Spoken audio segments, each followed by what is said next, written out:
Good morning to you. Yes, England, of course, take on Australia tomorrow. Their first game in the Champions Trophy here in Lahore. Their final training session is taking place behind us right now. Jos Buttler has just spoken to the media. But before we concentrate on England against Australia, gentlemen, you've just hot-footed your way from Dubai. Small sample size, but the tournament is underway. Early impressions?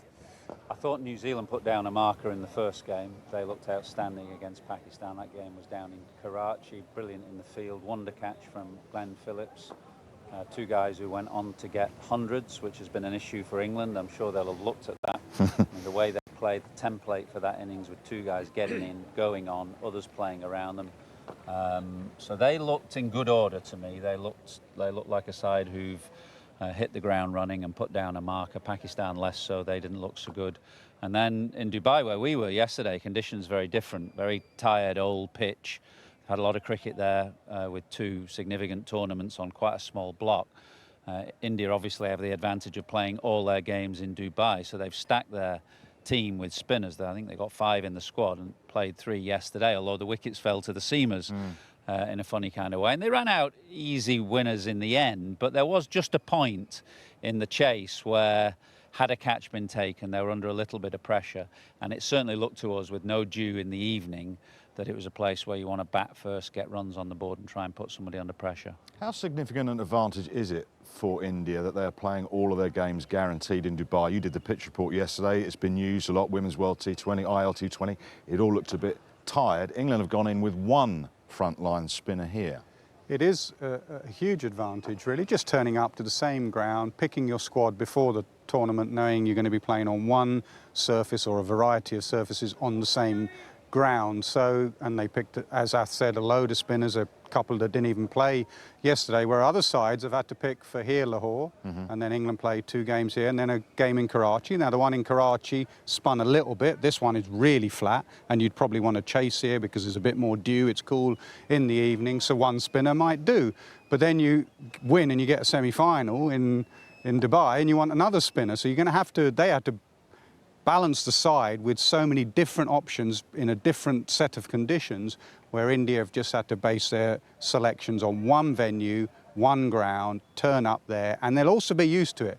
So any side that are playing in Pakistan on really flat pitches will have to adapt their style. It'll be 30, 40 runs less in Dubai than it is here in Pakistan. So it is an advantage, definitely. So if this is flat, what do you make of the side that England have selected? Because they've announced the side very early. It's going to mean that Root and Livingston are going to have to bowl 10 overs. Do you like the balance of this side and what they've done? I picked this side myself the day before I was asked to do the side, and I picked it. I'd have had a slightly different batting lineup. I'd have probably gone Buttler at 3. They've gone Jamie Smith at 3. It's a very England type thing to do that. We saw that with Jacob Bethell in the Test series as New Zealand. He'd never batted 3 in first class cricket. Never got first class 100. Go and bat at 3, and he did well. And Jamie Smith is a real talent, so I'd have him in. It's more who you'd have in. I'd want Jamie Smith in, and I'd want all those. I think Bryden Carse is a real talent to come in down the order. You could have gone Overton ahead of one of the batters, maybe Jamie Smith, and given the gloves to Salt or Buttler.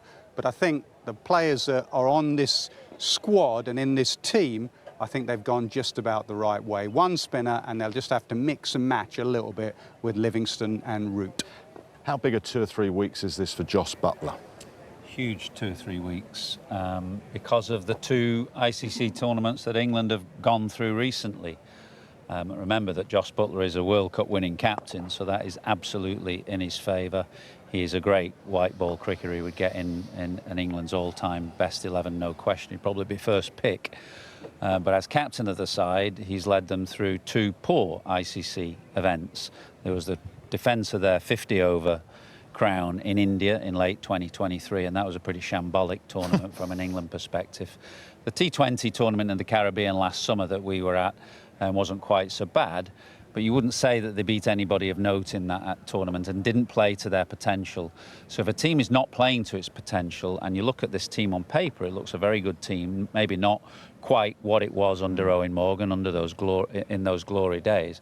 It still looks a very strong team to me on paper, and therefore it's the management's job to make sure that that team is playing to its potential. And the way England judge themselves now is not so much in the bilateral series. We've just seen one in India where they got beat heavily, but because of the nature of the fixture list and the chaotic choke nature of the schedule, they very much judge themselves on these ICC events, the World Cups in 50 over and 20 over cricket and this Champions Trophy. So if you have 3 bad ones in a row, then there has to be some accountability. So it is a big 2 or 3 weeks for him. Talking about looking at teams on paper, when you look at this potential Australian starting 11, it looks very different than what you might have selected 3 months ago, 2 months ago, 6 weeks ago. You're never going to have a poor Australian 11, No. especially in the batting department. But they're missing 5 key players. And that's massive in any side at any stage of their development to have 3 of your main bowlers, Stark, Hazelwood, Cummins, your captain in Cummins, and then you have obviously Marsh and you have Stoinis retiring from this format. What it does do, actually, everyone say, oh, that puts pressure on the bowling. Actually, it puts a bit more pressure on the batting in my eyes, because in that side that we're used to, the World Cup winning side, if they got par or just above par, that bowling attack, you know, will defend it, or vice versa. That will keep them, the bowling attack will keep the opposition below par, and then they'll go and chase it.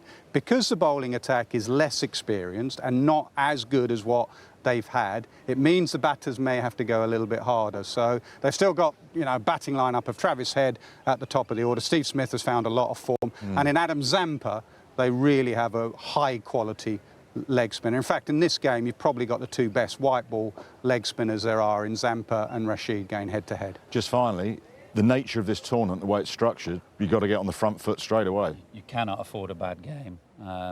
Well, you definitely need to win 2. You could maybe lose 1 and go through, but, you know, every game is virtually a knockout. So, yeah, you've got to hit the ground running. You've got to find your best form right from the off, and you cannot afford a bad outing.